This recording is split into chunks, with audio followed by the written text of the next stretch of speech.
الحمد لله الذي جعل رسول الله خير البشر والصلاة والسلام على سيدنا محمد المختار وآله الأطهار وأصحابه الأخيار أما بعد. قال الله تعالى في القرآن الكريم وهو أصدق القائلين: أعوذ بالله من الشيطان الرجيم بسم الله الرحمن الرحيم وما أرسلناك إلا رحمة للعالمين. وقال رسول الله صلى الله عليه وسلم: إنما بعثت لأتمم مكارم الأخلاق. صدق الله العظيم وصدق رسوله الكريم. Yang saya muliakan para alim ulama, para asatidz dan ustazah, para habaib, para sepuh dan bini sepuh, wabil khusus untuk guru-guru saya Al-Habib Al-Mahbub Al-Habib Fikri Abdul Qadir bin Sayyid Walid, Habib Ahmad Al-Haddad, Habib Zaki Ali bin Sayyid Walid, Al-Habib Ahmad Al-Haddad, guru saya Al-Mukarram Kiai Abdul Razak yang sudah meninggalkan tempat ini terlebih dahulu, orang tua saya Kiai Mahmud Murad yang tadi sudah menyampaikan ceramahnya sebelum saya, guru saya Al-Mukarram Ustaz Ahmad Firdaus, orang tua saya Bapak Haji Ahmad AS. Semoga Allah tetapkan iman dan Islamnya dalam rangka menjaga semangat agama, khususnya Depok ya, maksudnya ya, Depok tercinta kita ini. Amin ya Rabbal. Yang saya hormati para tokoh-tokoh masyarakat, tokoh-tokoh pemudaan, segenap aparatur pemerintah, baik yang hadir maupun yang diwakili. Wabil khusus untuk Ketua Panitia Peringatan Maulid di Masjid Nurul Huda, abang saya Bang Iwan Ridwan, bapak-bapak dan ibu-ibu jamaah ma'asyiral muslimin dan muslimat, para calon penghuni surganya Allah yang dicintai Allah Subhanahu wa taala. Dalam kitab Ihtifal bi Maulidin Nabi pernah diajarkan oleh Syekh Muhammad Khalid As-Sahid, "Man lam yafrahu bi Muhammadin lam yara farahan abadan." Barang siapa yang tidak pernah bergembira atas kelahirannya baginda Nabi, sungguh mereka tidak akan diberikan kegembiraan selama-lamanya dalam kehidupannya. Nah, ini alhamdulillah walaupun dah keluar dari Rabiul semua ya, Rabiul awal jauh, Rabiul Sani kemana-mana ya. Cuman kita ini orang Depok masih dikasih kesempatan nikmat dalam menikmati indahnya di bulan Rabiul Awal ini, memperingati Maulid Nabi ini. Tadi sudah banyak yang disampaikan oleh guru saya Ustaz Ahmad Firdaus, yang saya yakin dan percaya apabila kita laksanakan sangat bermanfaat untuk kita mengarungi kehidupan di kampung kita ini. Amin ya Rabbal. Sementara sudah jam 8 lewat 2 jam setengah, matahari juga udah berada di tengah-tengah kita. Yang enak pakai doa aja deh ya. Iya, udah ngapain lagi? Materi penceramah terakhir, materi udah habis kan. Ngomongin akhlak udah jauh beda. Bapak Ibu mengambil keberkahan di Masjid An-Nur ini. Kenapa saya berani bilang Nurul Huda? Di Masjid Nurul Huda ini, kenapa saya bilang ini masjid bisa bawa berkah? Karena sudah 3 orang yang masuk sini, dari mulai orang tua saya, terus abang saya, sekarang saya. Makanya saya bilang materi ini ngomong apa lagi? Tapi mengambil keberkahan ini, saya cuma ngomong, namanya aja dari guru saya Ustaz Firdaus. Bapak Ibu, sekarang ini banyak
bagaimana imannya.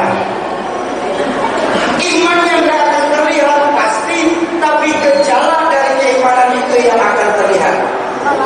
Contoh, ini ada serunya nih. Ada nggak serunya? Kelihatan? Aku bisa tahu. Ada bunyi. Serunya nggak kelihatan, suara yang terdengar. Di kipas di atas ada serunya nih. Nengok dia. Bukan di lampu ada serunya nih. Nyala. Jadi kalau begitu nggak perlu profesor, turun tangan. Lalu jadi paham. Di mana-mana kalau ada serum, nih pasti bunyi. Kalau ada serum, kipasnya pasti nengok. Kalau ada serum, lampu nyala. Kalau begitu ceritanya, kalau punya iman, sujud yang benar. Jangan nunggu akhir waktu sholatnya. Baru asal. Baru komat. Imamnya bawa amat dia mah baca imam bersurat. Sampai selesai sholat kita belum sholat juga di sini. Ada yang begitu? Yang mana? Ini loh Rasulullah mengembalikan nilai-nilai keimanan dalam kehidupan kita. Itu kalau jalurnya benar. Sekarang saya yang berbanding terbalik. Strom ada, tapi ini kagak menyala. Kata teknisi di samping, oh jadi yang itu mic-nya koslet namanya. Betul-betul. Apa namanya? Belum sama. Lepas ini masih banyak orang ini. Bang, ini kita lagi duduk di majelis tempat di mana karena beliau kita ada nih. Masa iya sih? Kita lagi penyarin seorang manusia yang karena beliau kita ada pada level selos ini sih. Belum ada kopi? Sama. Dia lebih kopi apa nih? Saya bilang, mau semangat? Mau semangat? Saya menyolah. Strum ada, tapi mic gak menyala. Itu namanya kok. Alhamdulillah. Bukan saya doang yang teriak, Bang. Strum ada, kipas angin kagak mau nengok. Kipasnya kok. Strum ada, lampu kagak nyala. Lampunya kok. Ngaku beriman, tapi kagak mau sujud. Itu namanya kok. Ngaku iman yang besar, rumah dekat masjid bagus, kagak mau sholat berjamaah. Itu namanya kok. Ngaku iman yang kencang, rumah tinggal, mobil ada, motor punya, sedekah maulid goceng. Itu namanya kok. Korek. Itu mah bukan korek, tapi korek udah semua. Tadi benar. Dalam berdakwah mengembalikan nilai-nilai keimanan kita kepada Allah. Lalu apa Syekh? Yang masih kita contoh dari baginda Nabi, dua yang sama sampaikan. Pertama dari akhlak. Kan tadi hadisnya sudah saya sebutin dan banyak guru-guru kita ini ngomong tentang akhlak Nabi, betul? Tapi sesungguhnya akhlak Nabi itu dua. Pertama, akhlak kepada Allah Subhanahu. Bagaimana cara berakhlak kepada Allah? Dua. Jangan pernah menyembah kecuali hanya kepada Allah dan jangan pernah menyekutukannya. Itu akhlak kepada Allah. Ayolah. Ini belakangan ini nih Bang. Kita ini orang Depok nih, ya orang Depok pada umumnya nih. Suka atau tidak suka, tingkat keimanan kita nih udah pada lentur, malahan udah luntur. Apa buktinya Sofi? Saya tanya, jawab jujur mau? Mau jawab jujur? Berapa banyak dari kita di Depok ini Bang, baru ingat Allah, tak kepala kita kejedot tembok. Oh, kalau udah kejedot tembok, tuh, aduh ya Allah,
hadis ini.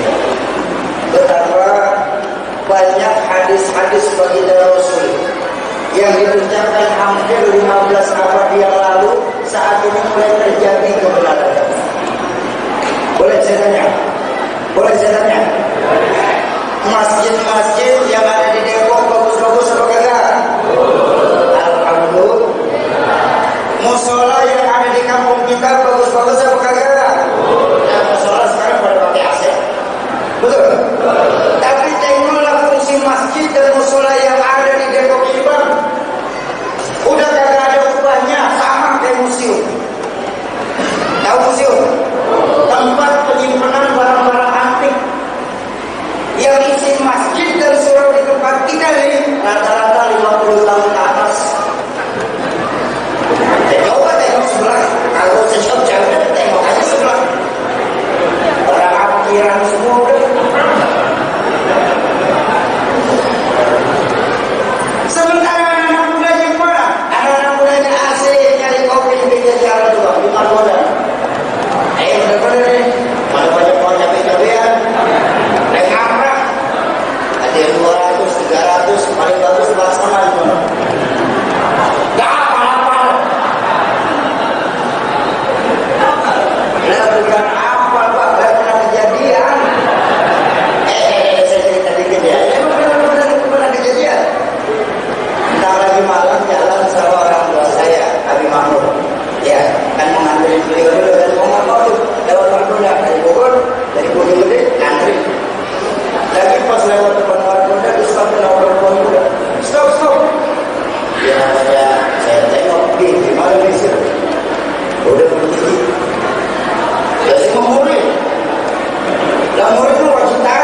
ibadah doang.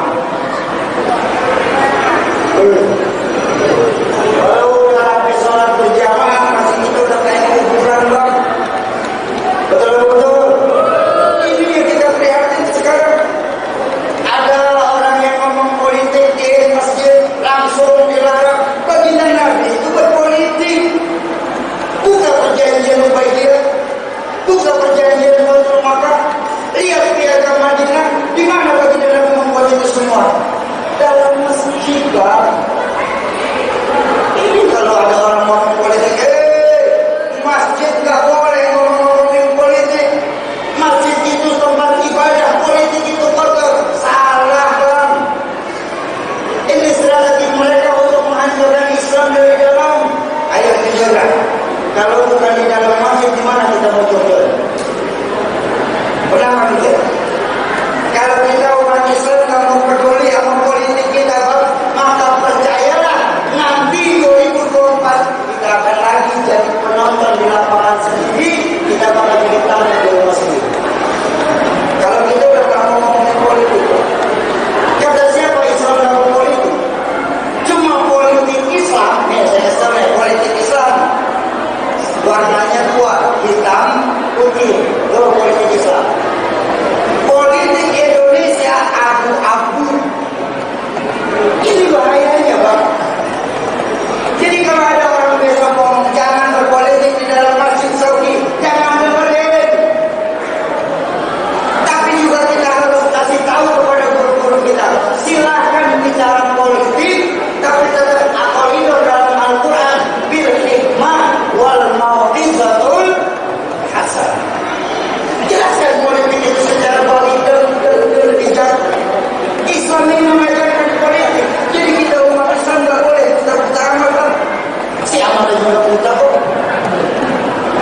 Betul. Politik Islam saya sore bedanya deh. Politik Islam itu dicanangkan ketika Allah mengingatkan dalam Al-Quran, fas'alu ahlal dzikri in kuntum la ta'lamun. Ini jika bukan politik Islam. Kalau nggak ngerti tanya. Betul. Angka politik Islam, makanya Islam itu bisa adil dalam hukum Allah.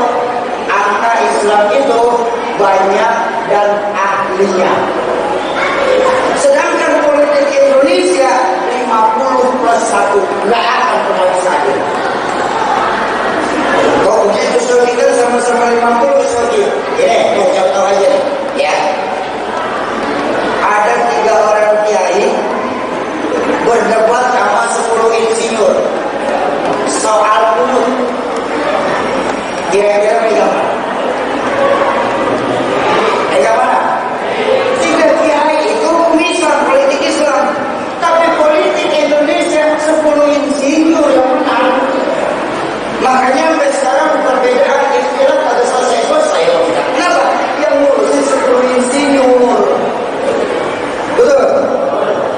Atau saya balik, ada 3 insinyur berdebat sama 10 kiai soal struktur jembatan. Kira-kira mana? 3 insinyur. Tapi di Indonesia 10 kiai bang yang menang. Kan pertanyaannya, nasib jembatan bagaimana? Betul. Ya bisa bang, jembatan bisa kuat baca Yasin 3 kali. Dan ada instrumennya juga. Tuh. Jadi zaman pernah ada, makanya alhamdulillah. Saya bangga, saya malam hari ini bisa mampir ke Pulau Jawa. Benar, saya diramat malam ini. Kekiraman saya mungkin kalau bisa diangkat, kalau bisa digambarin. Kenapa? Saya melihat dari ketika orang tua saya masih ada, abang saya bisa kemari, guru-guru ada yang juga bisa mampir ke sini. Lihat, coba lihat masjid Nurul Huda, masjid kita bagus, besar, bangunannya masih baru, betul.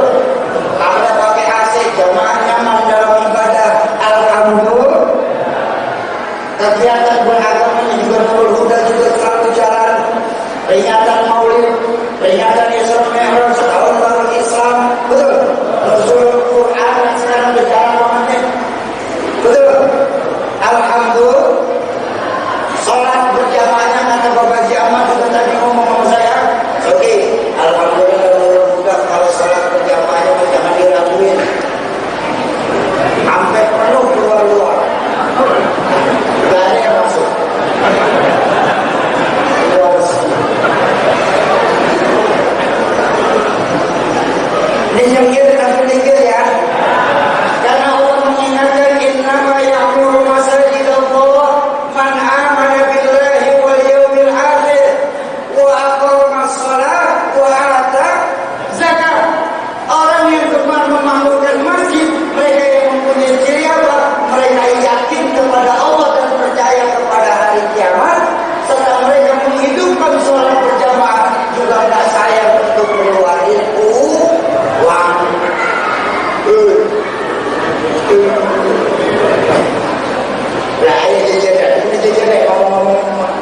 Kenapa saya berani bilang kata orang Depok imannya udah mereda?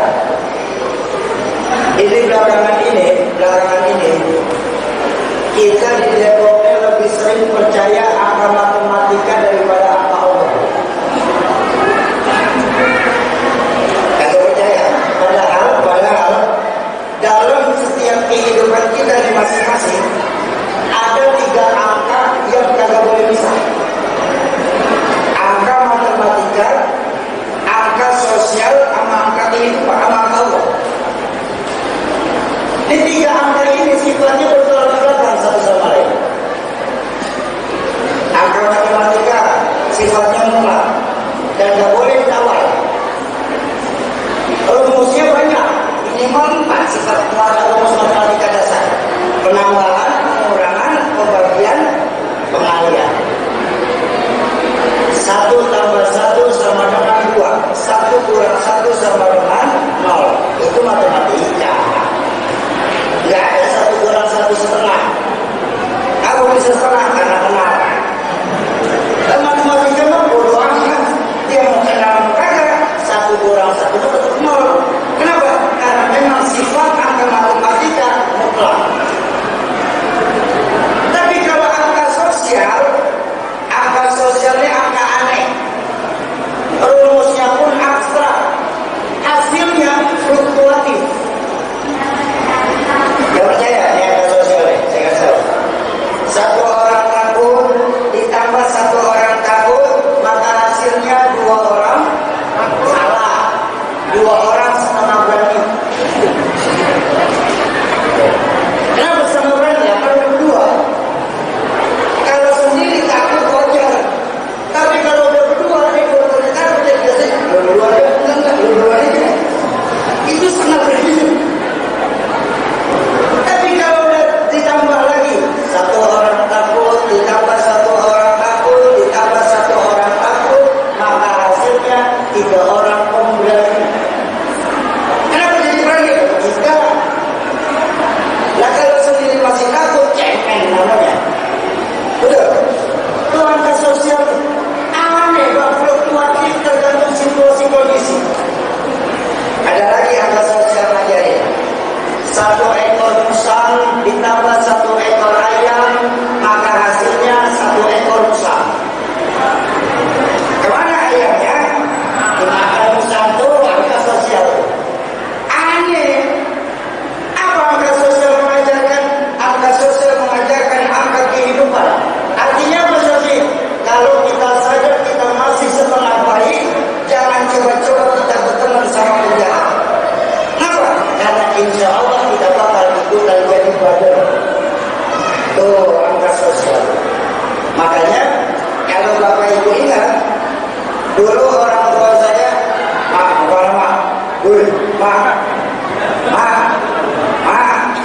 pulang baru bu. Oh iya. Makanya dulu orang tua saya Pak, rahmatullahi di sini MC, pernah masih tahu kepada kami putra-putra beliau kalimat yang disebut dari maqalahnya Sayyidina Ali karramallahu wajhahu. Apa kata orang tua saya saat itu? Ya. Cari kawan yang bisa buat lo benar, bukan cuma yang benar yang perbuatan doang. Kalau Sayyidina Ali dalam maqalahnya, carilah kawan yang bisa membuat kita benar, bukan yang cuma sebatas membenarkan perbuatan. Kenapa? Karena Sayyidina Ali merujuk kepada hadis baginda Nabi, seseorang itu bisa dilihat dari agama kawannya. Makanya diperintahkan nama Sayyidina Ali, carilah kita kawan yang bisa membuat kita benar, bukan yang cuma sebatas membenarkan perbuatan kita. Dan itu bisa terjadi di dalam masjid. Jangan begitu. Dan masjid kan kata dia yang kaya Bang. Di masjid juga kata dia yang mabuk. Di masjid juga untuk orang judi online juga enggak ada Bang. Ini loh kita.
Loh, ini angka Allah. Iya, dari mana? Man ja'a bil hasanah falahu asyru amsalihha. Siapa yang berbuat satu kebaikan, Allah akan balas dengan 10 kali lipat. Tuh, dia akan tahu. Ada teman saya komen, saya berkasilaturahmi ini tahaddusan bi nikmah. Berkasilaturahmi punya berbagai macam kawan. Dari ahli sejadah, alhamdulillah, sampai haram jadah. Benar juga ini. Satu hari teman saya rada-rada ngiri, protes. Sogi, jangan ngibul-ngibulin orang dulu. Lah ngibulin apa? Mana ada? Akal tenang, aku kan cuma balasnya cuma 10. Allah pelit banget berarti. Saya bilang kok begitu? Katanya Allah maha kaya, kok cuma dibalasnya 10? Oh, saya bilang, ini Pak, ini rumusan angka 10 nih. Allah itu maha mengetahui kadar keimanan kita makhluknya. Maksudnya model keimanan kita orang yang boleh Bang. Ini maaf ya, pas-pasan aja nih ya. Emang ngomong dulu ya. Ini model keimanan kita nih, rata-rata keimanan model pedagang Bang. Yang kalau keluarin sesuatu kita berhitung, kali-kali aja untung. Itu modelnya itu. Makanya Allah cuma balas 10. Zonder calon, belajar calon 10%, kalau boleh lebih. Nah, lu jangan bercanda, Sogi, ini ngomong lagi pengajian ini. Tidak aja lah. Pakai contoh aja lah, pakai contoh ya. Biar lebih cepat ya. Boleh pakai contoh? Bang. Tentang sholat Jumat kan orang abun kipar itu dia maksudnya. Tentang sholat Jumat, hari Jumat, orang kipar kan pada sholat Jumat ya? Sholat apa kagak? Sholat, ya sholat. Nah, iya bener kan? Sholat. Yang mereka motor di kamar. Masuk dah kita ke dulu dah. Emang biasanya sebelum khotib naik ke mimbar, ada kotak infak lewat. Ini tahu kan? Nah, begitu kotak infak mau ada di kita sadar kita bawa duit 100, 50, 20, 10, 5.000, 2.000. Berapa yang masuk kotak?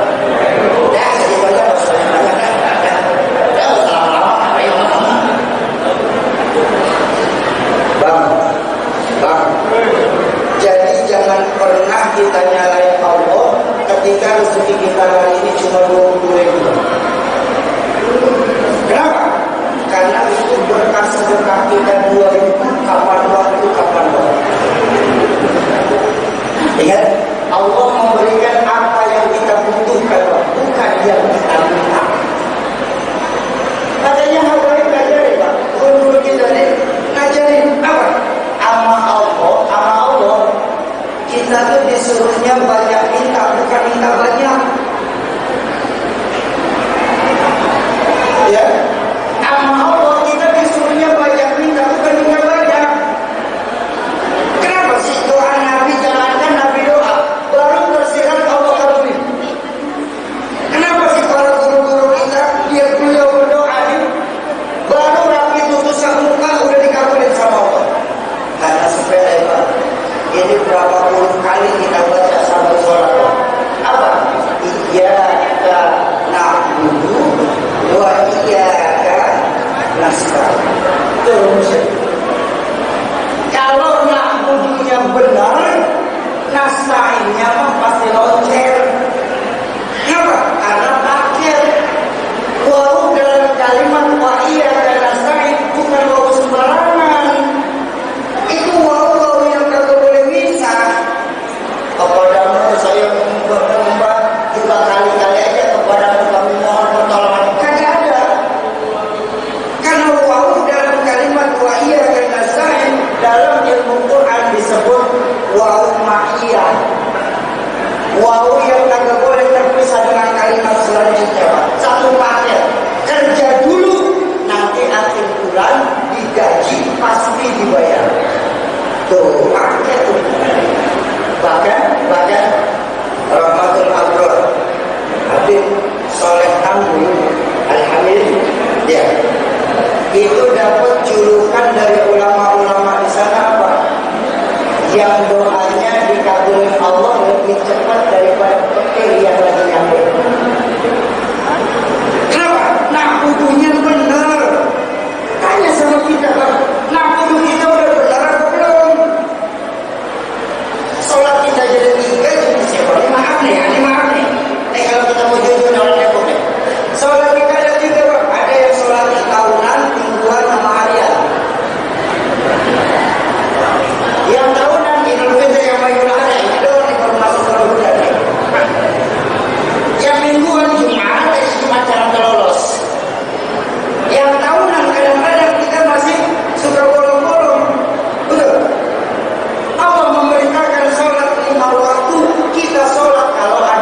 sabilillah. Kama kali ambatin ambatat sab'a sanabil fi kulli sumbulatin mi'atu habah. Orang yang mengeluarkan harta di jalan Allah laksana diberikan satu butir biji. Yang kalau biji itu dirawat baik-baik, maka dari biji tersebut akan Allah tumbuhkan menjadi 7 cabang baru yang di tiap cabangnya Allah tambahin 100 butir biji baru lagi. Malahan kata kampung-kampung, akhir ayatnya ditutup apa? Stempel dari Allah, wallahu yudha'ifu liman yasha. Allah akan nambahin kepada siapa saja yang dikehendaki. Kenapa kita masih takut untuk keluarin duit di masjid? Kenapa kita masih ragu untuk mengeluarkan harta kita buat guru-guru kita? Harta yang kita keluarkan di jalan Allah itu bakal jadi penerang alam kubur kita. Oke, apalagi saya bilang kepada saya, itu 700 Allah ganti. Pasti kan? Pasti kok Allah nggak pernah tampil dari janji-janjinya. Allah maha menepati janji, betul-betul. Oke, pertanyaan saya sedih, apakah yang 700 itu Allah ganti tunai apa dicicil? Saya bilang bang, Allah bukan badan pengkreditan nasional. Jadi langsung dikasih tunai, cuma, nah ada cumanya nih. Saya tadi melihat jamaah di depan ada gelas aqua, ya ada gelas minum, betul. Baik, Pak, Bu, kalau kita sadar diri kita masih gelas, jangan coba-coba minta rezeki sebanyak ember sama Allah. Kenapa? Enggak bakal Allah kasih, bang. Kita sadar diri kita masih gelas. Ketika diri kita gelas, jangan pernah berharap dapat rezeki seember dari Allah.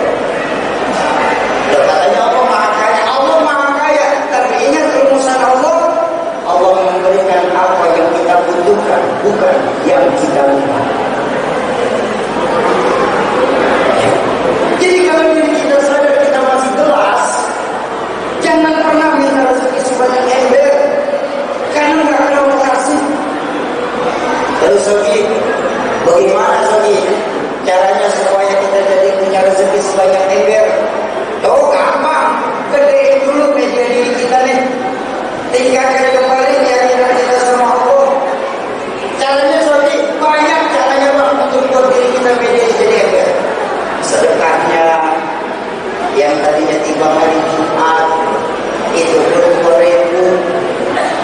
Iyalah baik kalau memang sedekahnya cuma bisa hari Jumat, tapi tambahin 2.500. Jadi namanya tambahin jadi cekocengnya, cepatnya, cepeknya. Yang tadinya baca Quran masih cuma malam Jumat doang, itu Yasin lagi. Iyalah, kalau memang cuma kita punya waktu malam Jumat baca Quran, tambahin dari Yasin surah Al-Kahfi. Yang tadinya di rumah belum ada anak yatim, ayo besok mulai habis Jumat kita cari yatim bang, rawatin, penuhin kebutuhannya, kasih uang jajannya, usap kepalanya, minta doa dari dia. Itu baru kafir yatim sesungguhnya. Jadi kafir yatim di sini bukan cuma di bulan Muharram. Apalagi orang tahu, Muharram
muslimin dan muslimat, para calon penghuni surganya Allah yang dicintai Allah Subhanahu wa taala. Masyarakat masih ayo kembalikan lagi nilai-nilai keimanan kita dan masyarakat memakmurkan masjid kita ini. Setuju? Islam cuma dikenal masjid bagus tapi kosong dari pancaran sinar hidayah. Lalu apa? Islam cuma dikenal sebatas cerita. Nah, itu juga nih. Itu juga semuanya mengembalikan lagi nilai-nilai keimanan kita kepada Allah. Bang, Pak, Bu, sangat kita rasakan bahwa memang belakangan ini kita Islam ini di Indonesia pada umumnya menang secara kuantitas tapi kita kalah secara kualitas. Kita cuma menang geroyokan doang ya Bang. Kita menang secara hitungan tapi kita miskin secara prestasi di Malaysia. Dan sama kita rasakan bahwa memang belakangan ini Islam sudah mundur Pak di Indonesia. Dan hebatnya kita umat Islam ini, kita dalam pemunduran Islam lebih sering mencari kambing hitam daripada membantu orang Islam itu sendiri. Betul-betul. Sauki, Islam mundur akibat kristenisasi yang gencar Sauki. Bolehlah kita bilang ada faktor agama lain dalam membuat Islam mundur, tapi itu bukan faktor yang signifikan. Itu bukan faktor yang besar. Mungkin dari angka 1 sampai 100 paling banyak cuma 3% Bang. Bahayanya kristenisasi di Depok ini Bang. Betul-betul. Tapi yang paling besar Bang, yang membuat Islam mundur itu dari faktor dalam diri Islam itu sendiri. Bahkan nggak main-main guru saya Al-Mukarram Kiai Fakhruddin Al-Bantani, beliau pernah mengatakan begini, yang membuat Islam mundur itu dikarenakan 3 faktor dalam diri orang Islam ini sendiri. Ada 3 faktor dari dalam Islam yang membuat Islam itu mundur sekarang. Apa saja? Pertama yang membuat Islam mundur, pertama akibat diamnya orang-orang alim yang ada di lingkungan kita itu. Itu yang membuat Islam. Ya sekali lagi saya tidak menyalahkan para orang alim tersebut.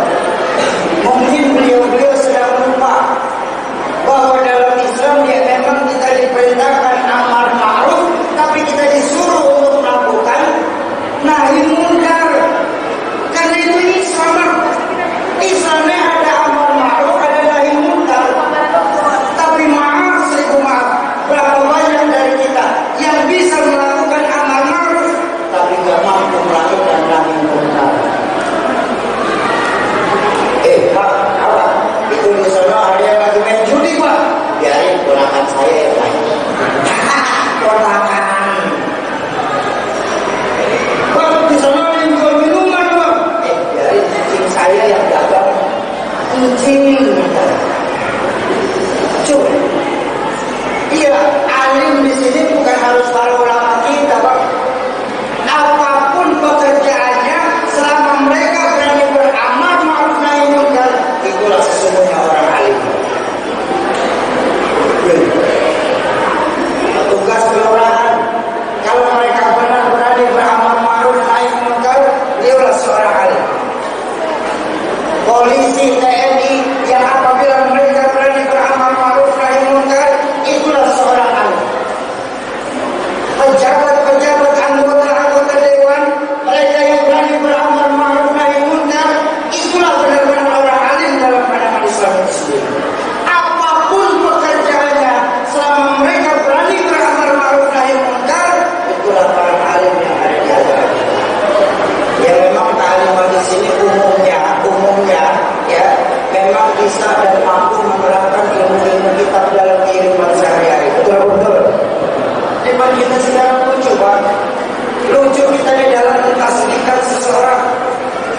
Ada orang yang rajin sholat 5 waktu, kita panggil orang alim.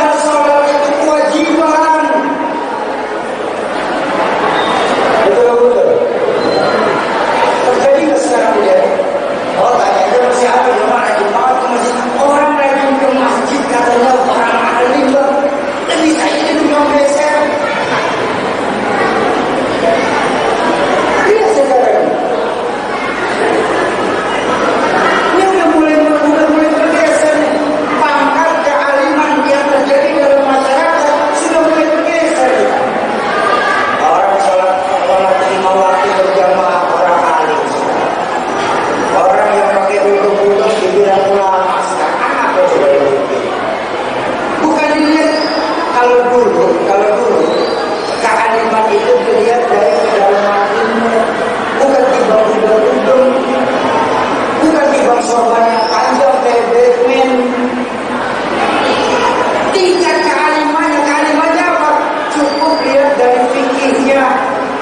Orang yang kalau jalanin fikihnya benar, badannya kan bersih, itu aja dulu kan. Ini yang bikin Islam murni, Bang. Itu yang pertama. Yang kedua, apa yang membuat Islam itu? Yang kedua, yang pertama tadi, diamnya orang-orang alim di antara kita. Dan itu ya. Ketika orang alim sudah pada berdiam diri, kemaksiatan merajalela, betul? Pelacuran, sekarang udah masuk ke handphone, judi, nggak perlu pakai bandar lagi. Kenapa? Ada judi online, betul? Minuman keras, sudah kayak orang minum teh. Sekarang pede banget orang jalan-jalan di mana-mana naik rumah. Kenapa?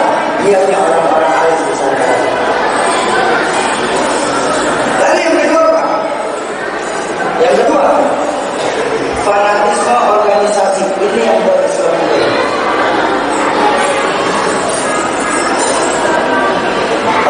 Bocah, neng, yang di atas, mainannya jangan disumpetin dulu dong. Sesama ngomong kalau ada saingan. Kakak minta tolong adik-adiknya, ibu minta tolong adik-adiknya yang di atas, mainannya jangan berdiri.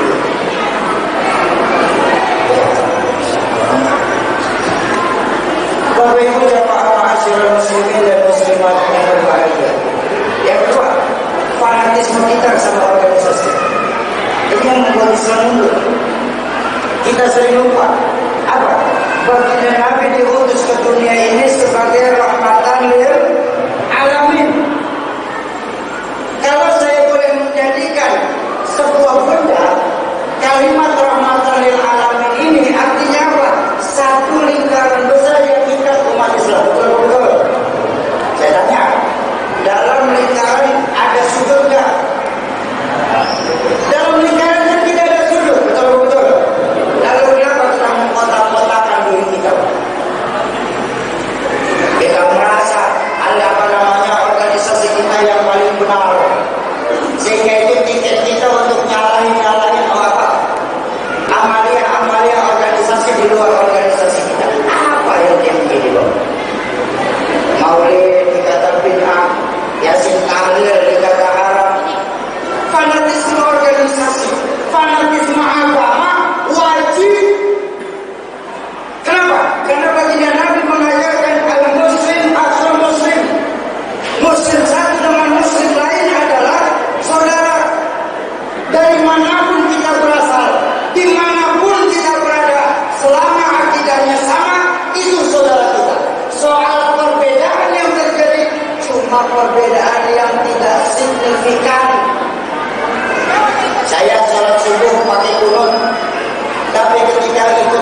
Bu, Pak, cinta nggak sama lagi?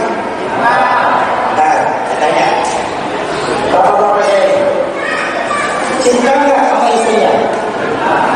Ya, orang, bukan kebulin bu. Cinta nggak sama istri? Bu, bu, ibu cinta nggak sama suami? Nih kita yang hadir di Masjid Nurul ini cinta nggak sama pasangan kita? Cinta nggak? Yakin? Betul? Serius? Apa dalilnya? Apa dalilnya bang? Abang bisa cinta sama ibu? Bu, apa dalilnya ibu bisa cinta sama bapak? Apa dalilnya? Gak ada soalnya. Kalau cinta sama pasangan kita saja nggak perlu berdalil. Untuk Nabi kalau kita harus berdalil, tolong tanya keimanan kita kepada Nabi nanti. Pasangan kita nggak mampu memberikan pertolongan kita bang di hadapan Allah bang. Betapapun kita sama cinta sama pasangan kita, Nabi kita, baginda Rasulullah Sallallahu Alaihi Wasallam, beliau pasti akan menolong kita nanti memberikan syafaatul uzma di yaumil mahsyar. Untuk cinta kepada pasangan kita, kita mampu nggak berdalil bang. Masa untuk cinta sama Nabi kita harus mengeluarkan dalil? Yang nggak berdalil nggak diterima. Kullu bid'atin dolalah wa dolalatin finnar. Semua yang jelek pasti masuk neraka. Lah yang mengunci neraka itu bapak lu. Paham sampai sini? Jarak umur diharamin na'udzubillah sama na'udzubillah. Saya cuma ngomong gini. Bapak-bapak punya duit 1 koper. Amin. Datang bawa duit ngantein 1 koper ke istana Pak Presiden Jokowi. Mau ketemu Pak Jokowi tapi di istana nggak kenal siapa-siapa. Kira-kira dengan duit 1 koper bisa nggak masuk istana? Saya cuma punya duit 300.000. Saya kenal sama anaknya Pak Jokowi. Lewat anaknya Pak Jokowi, saya masuk ke istana mau ketemu sama Pak Jokowi. Kira-kira bisa ketemu? Sama. Bahwa Allah pasti akan mengabulkan semua doa, tapi kan waktunya maunya Allah. Betul. Memang kita ini udah Allah kenal. Ini maaf, satu-satunya manusia. Saya berani bilang ya, di hadapan majelis mulia, satu-satunya manusia yang sudah dapat gelar hamba itu cuma Nabi. Kita masih makhluk. Apa buktinya sekali baca surah Al-Isra? Dengan gamblang saat Isra Mi'raj, Allah memproklamirkan untuk kita umat manusia apa? Subhanalladzi asra bi'abdi. Maha suci Allah yang telah menjalankan hamba-Nya. Secara langsung Allah bikin pengumuman untuk kita. Orang kampung kita, saksikan dengan zatku bahwa Muhammad itu hamba-Ku. Pertanyaan mereka. Jadi, kalau emang Nabi Muhammad hamba Allah, apa kita semua yang di sini bukan hamba Allah? Pak, kita semua yang hidup di dalam lugar hamba Allah bukan? Hamba Allah bukan? Bu, ibu yang duduk di belakang itu hamba Allah apa bukan? Hamba Allah. Kata siapa? Kata saya. Ini beda loh Pak. Kalau masih kata kita itu ngaku mau boleh-boleh aja Pak.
dari ibadah yang kita lakukan.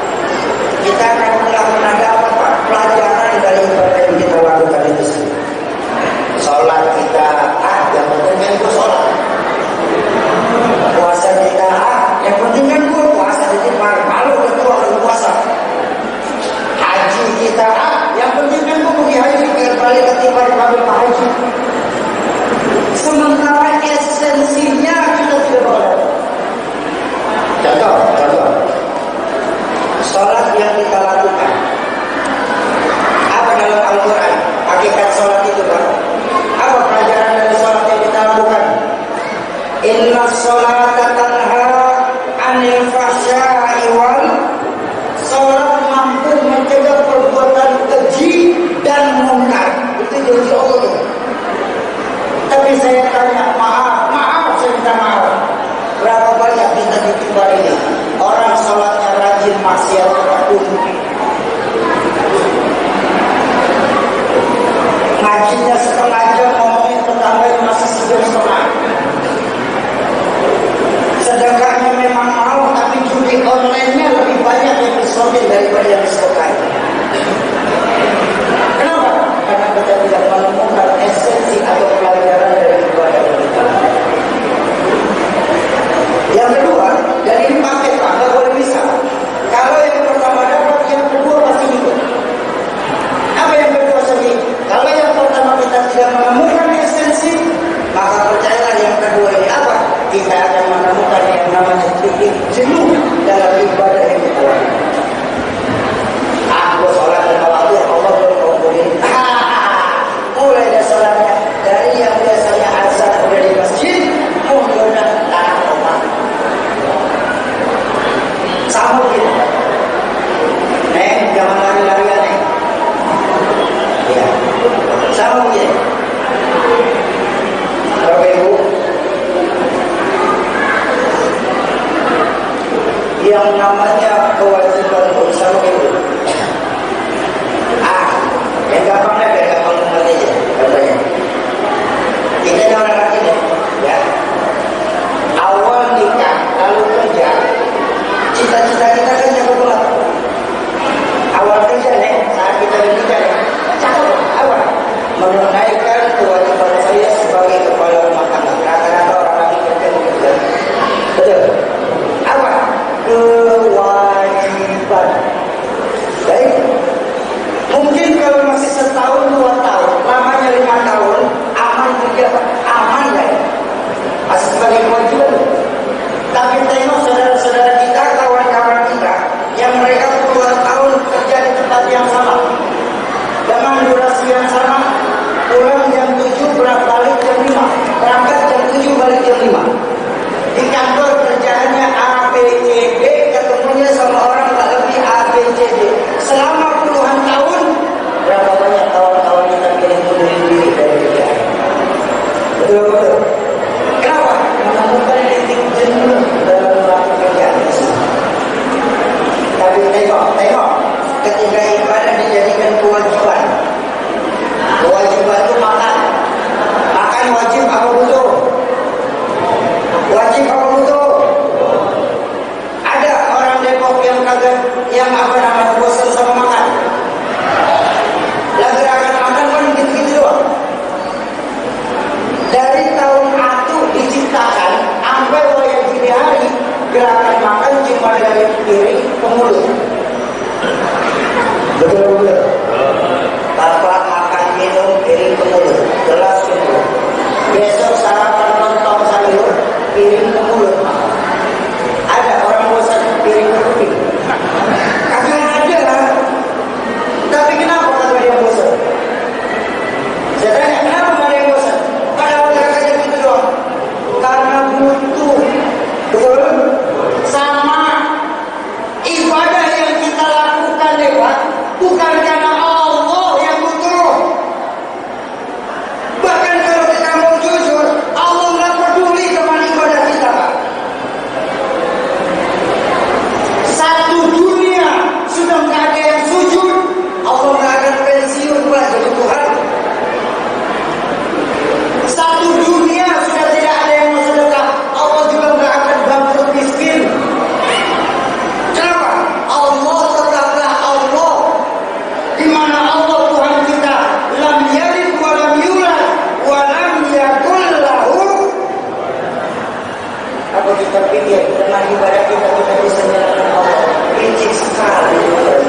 tansurullaha yansurukum. Kalau kita tolong agama Allah, maka yakinlah Allah pasti akan menolong kita. Hakikat di sini bukan berarti ibadah yang kita lakukan bukan buat menyenangkan Allah, karena Allah nggak butuh ibadah. Kita diperintahkan sholat, Allah sholat apa enggak? Sholat ya? Kan? Kita diperintahkan puasa Ramadan sama Allah, Allah puasa apa enggak? Kan? Kita diperintahkan sedekah sama Allah, Allah sedekah apa enggak? Kan? Tapi ada satu ibadah, jangankan manusia, jauh sebelum Muhammad. Allah sholat kagak, puasa kagak, sedekah kagak. Tapi ada satu yang sering dilakukan Allah, apa? Innallaha wa malaikatahu yusalluna 'alan nabi. Makanya Allah perintahkan, ya ayyuhallazina amanu sallu 'alaihi wa sallimu taslima. Ketika Allah perintahkan kita bersolawat, Allah melakukannya. Ya, maka jadilah kita apa yang dilakukan sama Allah, maka insya Allah Allah akan ridho. Siapa yang Allah ridhoi? Baginda Rasulullah Sallallahu Alaihi Wasallam. Kenapa? Karena baginda Nabilah yang sudah satu-satunya manusia sampai sekarang dapat gelar hamba dari Allah Subhanahu. Terakhir sama-sama kita baca surah Al-Fatihah. Kita tujukan buat orang tua kita, guru-guru kita, keluarga, sahabat dan kerabat kita yang terlebih dahulu mendahulukan kita. Khusus Majelis Tamahun Al-Sababin dulu. Satu fasal walid izinin aja. Kami hanya setiap hari dan binti Haji Ayub. Semoga lewat keberkahan Fatihah yang kita bacakan, Allah ampuni segala dosa beliau-beliau. Allah lapangkan alam kubur beliau-beliau dan Allah jadikan alam kubur beliau-beliau sebagai taman dari taman surga. Yang kedua, untuk kita semua, orang tua kita, guru-guru kita, keluarga, sahabat dan kerabat kita yang pada malam hari ini sedang sakit, mudah-mudahan lewat keberkahan Fatihah yang kita bacakan, keberkahan dari majelis maulid yang kita duduki sebagai penyebab Allah angkat segala penyakitnya, Allah sehatkan kembali jasmaninya, Allah kumpulkan lagi di tengah-tengah keluarga tanpa kurang satu apapun. Yang ketiga, untuk kita semua yang hadir di majelis ilmu malam hari ini, sebuah makalah mengajarkan majelis ilmu ay majelis yustajabu fihi doa. Majelis ilmu itu majelis tempat diangkatnya doa. Mudah-mudahan lewat keberkahan Fatihah yang kita bacakan, keberkahan kita bersama zuriat para baginda Rasulullah Sallallahu Alaihi Wasallam, keberkahan dari majelis ilmu yang kita duduki, serta keberkahan dari yang membawa berkah itu sendiri, baginda Rasulullah Sallallahu Alaihi Wasallam, sebagai penyebab apabila ada di antara kita yang sedang punya hajat, Allah percepat terkabul hajatnya, Allah gampangkan segala urusannya, Allah luaskan rezekinya, Allah mudahkan jalan usahanya. Lewat keberkahan majelis ilmu, Allah jadikan anak keturunan kita anak keturunan yang soleh dan soleha. Serta lewat keberkahan majelis maulid, Allah jadikan rumah tangga kita sebagai rumah tangga yang sakinah, mawaddah, warahmah. Ala hadhihi dunya wa ala kulli niyatin salihah wa ila hadratin Nabi Mustafa. Al-Fatihah. A'udzubillahi minasyaitonir rajim. Bismillahirrahmanirrahim. Alhamdulillahirabbil alamin arrahmanir rahim maliki yaumiddin. Iyyaka na'budu wa iyyaka nasta'in. Ihdinas siratal mustaqim. An'amta 'alaihim ghairil maghdubi 'alaihim waladdallin. Amin. Kesimpulan untuk peringatan maulid malam hari ini kita mengulang apa? Bapak Ibu, intan yang paling mahal, mutiara yang paling berharga itu iman. Bukan uang, bukan rumah, bukan anak, bukan istri, bukan perhiasan, tapi iman. Jadi peringatan maulid ini, ayo saya ulangkan dan saya tidak akan bosan mengajak. Kembalikan lagi nilai-nilai iman kita kepada Allah. Dan jaga iman kita baik-baik, wariskan kepada anak keturunan kita nanti, baik yang itu maupun yang dulu. Islam bukan agama warisan, oke, saya setuju. Tapi yang namanya iman wajib kita wariskan.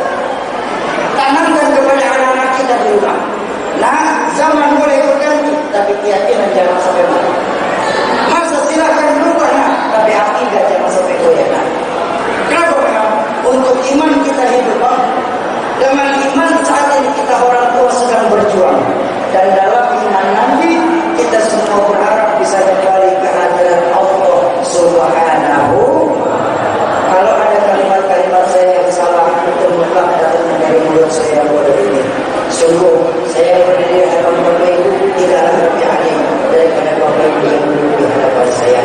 Mohon dibukakan pintu ridho dan maaf yang sebesar-besarnya. Terima kasih pula kepada orang tua saya, Bapak Haji Amin, yang beramal masukkan undang kami 3 generasi mulai dari orang tua agama saya. Mudah-mudahan silaturahmi ini akan memanjang lagi kepada anak keturunan kami nanti. Terima kasih. Usikum wa nafsi bittaqwa. Assalamualaikum warahmatullahi wabarakatuh.